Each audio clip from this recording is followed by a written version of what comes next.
उसने एक मांगने वाले को झट से कुछ निकाल कर दे दिया।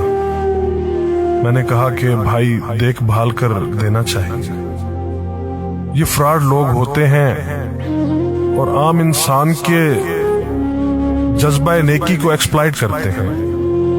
फरमाने लगे आपने वजह फरमाया, मैं पहले ऐसा ही करता था, फिर एक वाक़ये ने मेरी दुनिया बदल कर रख दी। मैं धर्मपुरा लाहौर में अपने घर से साइकिल पर निकला था कि ठेकेदार से अपने बकाया जात वसूल कर लूं। मैं स्टील मिल फिक्सर था और एक कोठी के लेंटर के पैसे बाकी थे, मगर ठेकेदार आजकल पर टरखा रहा था। मैं साइकिल पर जा रहा था कि एक शख्स अपना बच्चा फुटपाथ के किनारे लिटाए अस्पताल पहुंचाने के लिए टैक्सी का किराया मांगता फिर रहा था। वो कभी किसी पैदल का बाजू पकड़कर हाथ जोड़ देता, मेरा बच्चा बचा ले, मुझे टैक्सी का किराया दे दे। तो कभी मोटरसाइकिल वाले को हाथ देकर रोकता, कभी किसी कार वाले के पीछे भागता कि वो कार में उसके बच्चे को अस्पताल पहुंचा दे। कोई रुकता तो कोई ना रुकता, जो रुकता वो भी उसे घूर कर देखता और आप वाली सोच कर उसे डांटता, काम करके खाने की नसीहत करता और आगे निकल जाता। मैं जो साइकिल साइड पर रोक के एक पांव जमीन पर टेके उसका तमाशा देख रहा था, अचानक उसकी नजर मुझ पर भी पड़ी। उसने मेरी साइकिल का हैंडल पकड़ लिया, भाईजान खुदा के लिए मेरे बच्चे की जिंदगी बचा ली, उसको सख्त बुखार है, आप नीचे उतरकर उसको देख तो नहीं, आपको यकीन आ जाएगा। आप देंगे तो शायद किसी और को भी एतबार आ जाए, मगर मैं भी आपकी तरह सोच रहा था। फिर जिस जारहाना अंदाज में उसने मेरी साइकिल का हैंडल पकड़ रखा था, लगता था कि इधर मैं साइकिल से उतरा और उधर वो साइकिल पकड़कर भाग जाएगा।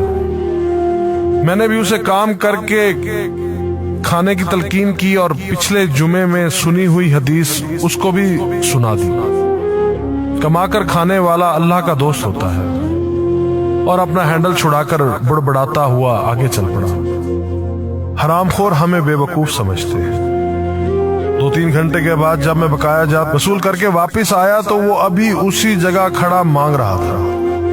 बच्चे को अब वो सड़क के पास ले आया था और उसके चेहरे से कपड़ा भी उठा रखा था। वो धाड़े मार मार कर रो रहा था। अब वो बच्चे के कफन दफन के लिए मांग रहा था। मैंने साइकिल को रोककर पांव से नीचे टेका और मैयत के चेहरे की तरफ देखा। फूल की तरह मासूम बच्चा जिंदगी की बाजी हार गया था। मेरे रोंगटे खड़े हो गए। मैंने जेब में जो कुछ था बकाया जात समेत सब बगैर गिने निकाल कर बाहर फेंका, और इससे पहले कि उसका बाप मेरी तरफ मुतवज्जे हो, साइकिल उस तेजी से चलाकर भागा गोया सारे लाहौर की बलाएं मेरे पीछे लग गई हों। मैं घर पहुंचा तो मेरा बुरा हाल था। थोड़ी देर बाद मुझे बुखार ने आ घेरा। बुखार भी कुछ ऐसा था गोया मेरे सारे गुनाहों का कफारा उसी बुखार से होना था। घर वाले मुझे अस्पताल के लिए लेकर निकलते और मैं चारपाई से छलांग लगा देता। मुझे अस्पताल नहीं जाना था। मैं उसी बच्चे की तरह एड़ियां रगड़ रगड़ कर मरना चाहता था। 2-3 दिन के बाद बुखार को तो आराम आ गया, मगर मैं जहनी मरीज बन गया। मुझे लगता गोया मेरा अपना अकलौता बेटा जो 3री क्लास में पढ़ता था वो उस बच्चे के कफारे में मर जाएगा। मैंने बच्चे का स्कूल जाना बंद कर दिया। बीवी के बार बार इसरार के बावजूद मैं बच्चे को स्कूल तो क्या दरवाजा खोलने भी नहीं जाने देता था। 40 दिन गुजर गए थे और बच्चे का नाम स्कूल से कट गया था। वाइफ ने अपने भाई से बात की जो दुबई की कंपनी में कैशियर था। उसने मुझे बाहर बुलाने के लिए पासपोर्ट बनाने को कहा, मगर एक तो मैं शनाख्ती कार्ड भी पैसों के साथ निकालकर बच्चे की मैयत पर फेंक आया था। दूसरा, मैं खुद भी बच्चे को अकेला छोड़कर बाहर नहीं जाना चाहता था। वो 40 दिन कयामत के 40 दिन थे। 40वें दिन 10 बजे के लगभग हमारे घर का दरवाजा बजा। दरवाजा मैंने खुद ही खोला और सामने उस बच्चे के बाप को देखकर मुझे चक्कर आ गया। मुझे लगा जैसे हम दोनों आमने सामने खड़े खला में चक्कर काट रहे हैं। दरमियान में बच्चे का चेहरा भी आ जाता। मेरी कैफियत से बेखबर उस बाप ने मुझे दबोच लिया और फूट फूट कर रोना शुरू कर दिया। वो कुछ कहने की बजाय मेरी ठोड़ी को हाथ लगाता और उसे चूम लेता, जबकि मैं पत्थर का बुत बने उसकी गिरफ्त में था कि अचानक मुझे झटका लगा और मेरी चीख कुछ इस तरह निकली जैसे किसी को पानी पीते वक्त अच्छू लग जाता है और पानी उसके मुंह और नाक से बह निकलता है। मैं उस बच्चे के बाप को सख्ती के साथ सीने से लगाए यूं रो रहा था, गोया उसका नहीं बल्कि मेरा बच्चा मर गया है। हमारे रोने से घबराकर पूरा मोहल्ला इकट्ठा हो गया था।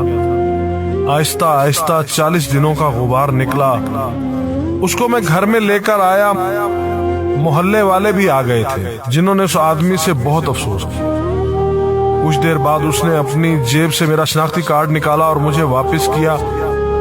फिर जेब में हाथ डालकर कुछ पैसे निकाले और मेरा शुक्रिया अदा करके कहने लगा कि आपके पैसे बड़े बरकत वाले थे। शायद आपके खलूस की बरकत थी कि मेरे बहुत सारे काम हो गए। सारे अखराजात के बाद कुछ पैसे बच गए थे। उनमें कुछ पैसे मैंने उधार लेकर डाले हैं, ये आप कबूल कर लीजिए, बाकी मैं बहुत जल्द आपको वापस कर दूंगा। मैंने पैसे वापस लेने से सख्ती के साथ इनकार कर दिया और मिन्नत समाजत करके उसे पैसे रखने पर राजी कर दिया। उसके बाद मैं यहाँ बतौर स्टील फिक्सर आ गया। मैं जी जान से काम करता था। चंद माह में तरक्की करके फोरमैन बन गया। 3 साल बाद मैंने साले की मदद से अपनी कंपनी